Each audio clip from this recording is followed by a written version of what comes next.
that I went to go pick up this week, and they weren't there. So I just picked up the Seahawks. I had enough of the Vikings. You got to make a move. You know, I've done it before. Or I dropped Carolina. I picked up Tennessee. Played Tennessee. They put up 26 points on me to give me a win over Nuno. Then I dropped Tennessee. I picked up Seattle.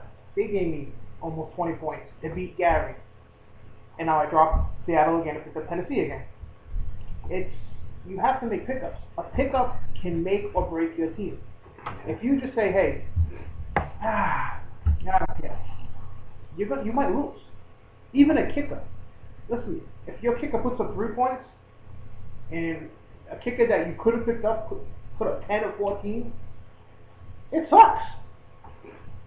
It just does. I'd like to address something. For some of you guys who I talked to this past week who were asking me about after the buys are all set, if you had to keep 2 defenses and 2 kickers on your team. I don't know. Some years when we passed the buys, we took out you can only keep 1 kicker, so you can pick up somebody else. I know some of you guys asked me that already. So every year, like, you know what I'm saying, I leave it all up to you guys. I always put the poll up if the majority wins. So I know some of you guys mentioned that to me already. I don't care either way. I know a lot of people saying that there's no point in having 2 kickers and 2 defenses. It depends. ESPN let us still. Yeah. ESPN changed a lot of things this year. Yeah. A lot of options that we could change mid-season, we can't anymore. Like the waiver system, which I apologize. We thought that was going to be cool. The auction system. We didn't realize there'd be no free agency. Again. I'm sorry, I swear I'm wrong. But yeah, certain things ESPN will let us change. Certain things they won't. So like I said, you want to pick up somebody, especially on game day. Call me in the morning. No. You can pick somebody up on game use day. waivers. Yeah. But the thing is, people say, "Oh, well, the game." No.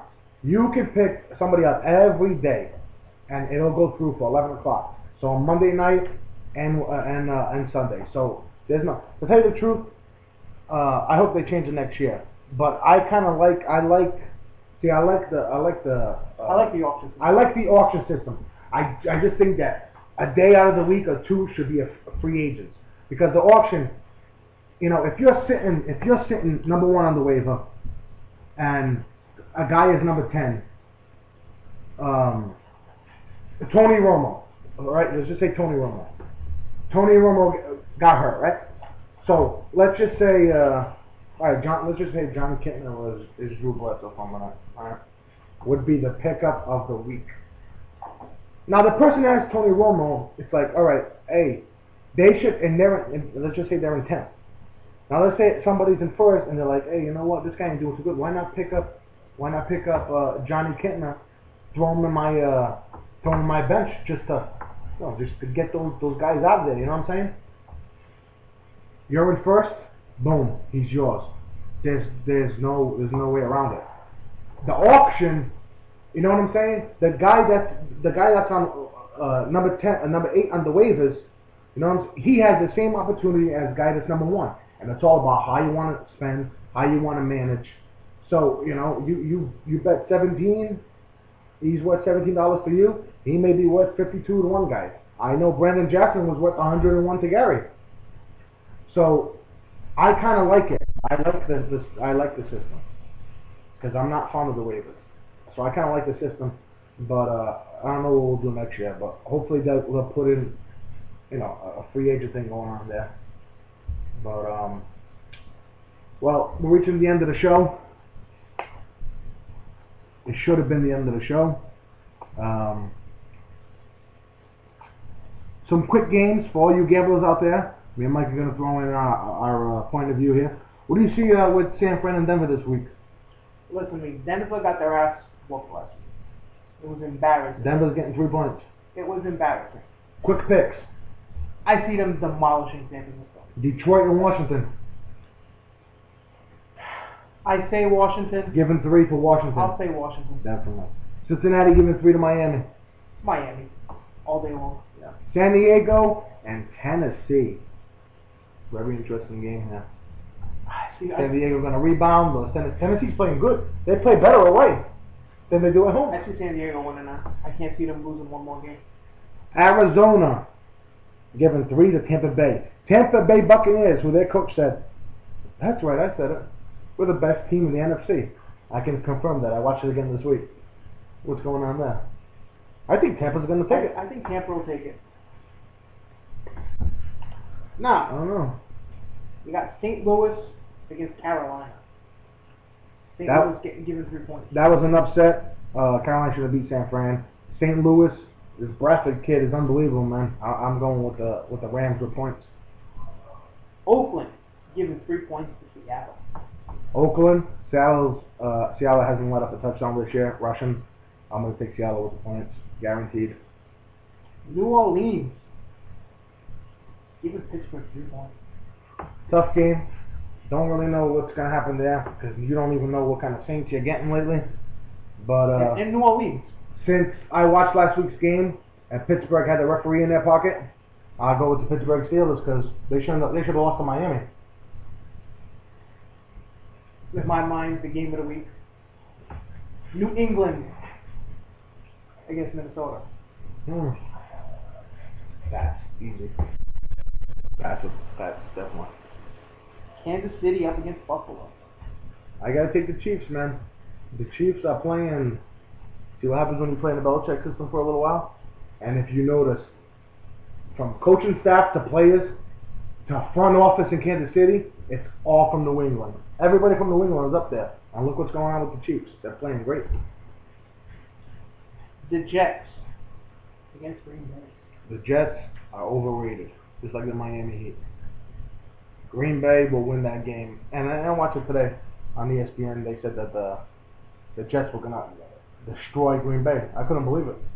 But I would take Green Bay with the points on a card. Jets are giving them a touchdown. Dallas against Jacksonville.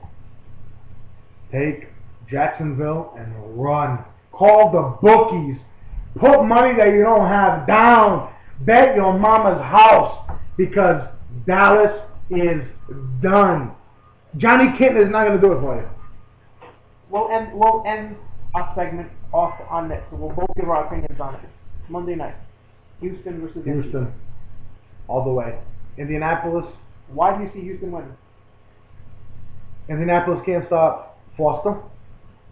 That first game that they had against Houston, Schaub put up 12 points. They held him to like 119 yards, 1 TD. Not going to happen. Andre Johnson, he's still hurt, which kind of worries the hell out of me. But Indianapolis just don't have the defense. It's going to be like one of those, you know what I'm saying? It's going to be one of those games that I'm looking at 31-31 going into the fourth quarter. It's just going to be a great game. It's gonna be As awesome. usual with me and him, we agree to disagree.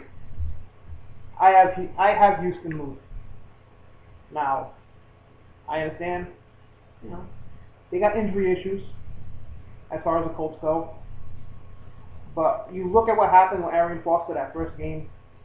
Arian Foster, who the hell is Arian Foster? Nobody knew who Arian Foster was. I think they had a bye week. They looked at every single ounce of that tape. They must have spent like $200 looking at that tape. And it's not going to do them any good. They will stack that line, and they will make Matt Schaub throw. They don't have anybody to stack that line with. Freeman is not good enough. He can't do it by himself. I'm telling you, Foster is going to rush. Just not to go crazy, he's going to put over 120-something yards, 2 TDs on the field. I'm telling you, the Colts are the worst rush defense in the league. They can't stop anybody. They can't stop Jerome. They couldn't stop Jerome Bettis if he came out of retirement, guy. The Colts suck. But Houston, their defense is hurting right now. They've been hurting all season. And it doesn't help that last week they lost to Nico Ryans for the season. Their run-stopping linebacker, and also the guy who tells the other linebackers whether to drop into coverage or to blitz. He's pretty much the team captain on the defensive side. He's out. He's done. Brian Cushion is still trying to find his legs after being off for 4 weeks. I see Peyton Manning having his way with him. But, well, I will tell you this. Expect one person to go off this week in Houston, and it ain't Arian Foster. It's not even Andre Johnson.